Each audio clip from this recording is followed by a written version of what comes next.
ददरा लुंडारे हाथी उपद्रव गोदाम कबाट भांगी पशिले गोक दाना खाइले। उत्तर खुमुसर वनखंड मुजागड़ वनांचल अधीन ददरा लुंडा ग्राम हाथी उपद्रव गतकाली विलंबित राति 24 टिकिया हाथीपल जंगल बाहरी भंजनगर फुलबाणी जातीय राजपथ कड़े ददर लुंडा गाँ निकट मुहां होइथिले।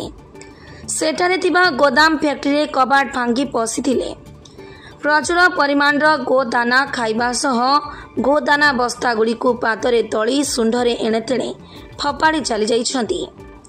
आज सकाळु फैक्ट्री मालिक खबर पाई घटनास्थल रे पहुंचीथिले।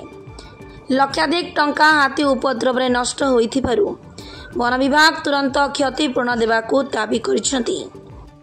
आपन ना मोर ना गणेश चंद्र गौड़ ओ गाँ घर ददर लुंडा। कौन होइछि घटना? मो काली रात हाथी हाथी आसी मोर बाड़ भितर पशिकी तार बाड़ सब गुंड लगे भांगी देती। भितर बैगण लगी कटी पोटल लगी कलरा लगी एने वन विभाग जनईले। सकाଳେ तो मु आसली सियाड़ू कम सरिक 9टा 10टा बेलू आसली वन विभाग कि जन पारनी जनईबी कौन नष्ट होती तुम?